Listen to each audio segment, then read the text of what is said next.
Nos encontramos en el Parque de Cristinanea, al lado del Palacio de los Duques de Mandas, que está en el centro de esta hermosa posesión urbana de San Sebastián, a medio camino entre el mundo rural y el mundo urbano todavía, pese a que está rodeada ya por una gran ciudad como es la San Sebastián de comienzos del siglo XXI. La pregunta es, ¿tiene alguna importancia este espacio? Es un jardín de estilo inglés, una especie de bosque artificial, como tantos otros que hemos podido ver, por ejemplo en Hyde Park en Londres. Merece la pena realmente haber dedicado una vida a la investigación de la historia para ponerse a hablar de este jardín, que no es nada más que un jardín, un parque. La respuesta quizás la tenemos en una película que probablemente conoceréis y habréis visto. Se titula Rob Roy, está ambientada en la Escocia de comienzos del siglo XVIII, en un ambiente político muy revuelto, en el cual aparece el legendario o semilegendario héroe escocés popular Rob Roy. Debe de pedir dinero a un alto caballero de esa aristocracia escocesa que está decidiendo si apoya a los Estuardo o apoya a los Hanover en las llamadas guerras jacobitas, Monros, que recibe a Rob Roy en su palacio, pero previamente le obliga a pasar por sus jardines, unos magníficos jardines de estilo versallesco. Ahí se ve perfectamente para qué servían los jardines desde la época de Luis XIV, a quien imitan nobles como Monros. El objetivo era demostrar quién tenía el poder, quién tenía el prestigio, quién tenía la prestancia y la relevancia social. Cristinanea no es muy diferente. Fue adquirida en su momento por Fermín La Sala y Urbieta, padre de Fermín La Sala y Collado, futuro duque de Mandas, y el objetivo en principio era explotarlo, pues como se explotan los caseríos que están en ese momento en la zona alrededor de la pequeña ciudad de San Sebastián, que todavía no se ha expandido hacia esta otra zona rural todavía.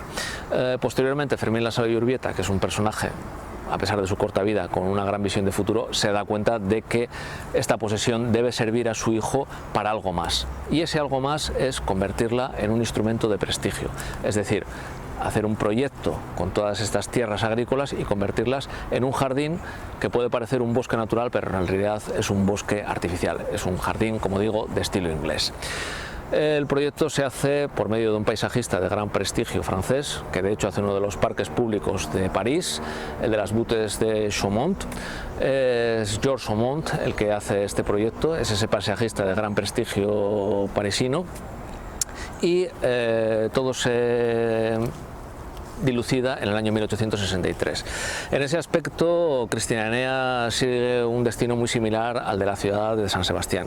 San Sebastián en 1863 es una ciudad que todavía no se ha desarrollado, que todavía no se ha convertido en esa ciudad balneario de lujo que será a partir del año 1876, durante la plena Belle Époque, y Cristinanea pues ocurre lo mismo. Parece que todavía no termina de decidirse si va a ser una explotación agrícola, tal y como la concebió Fermín La Sala y Urbieta en su momento, o se va a convertir en ese instrumento de prestigio copiado pues a grandes personajes de la historia, como es el caso de Luis XIV y su Versalles. A partir del fin de la Tercera Guerra Carlista del año 1876, Fermín La Sala y Collado consigue finalmente llevar a efecto ese proyecto que ya se había hecho con Aumont en el año 1863.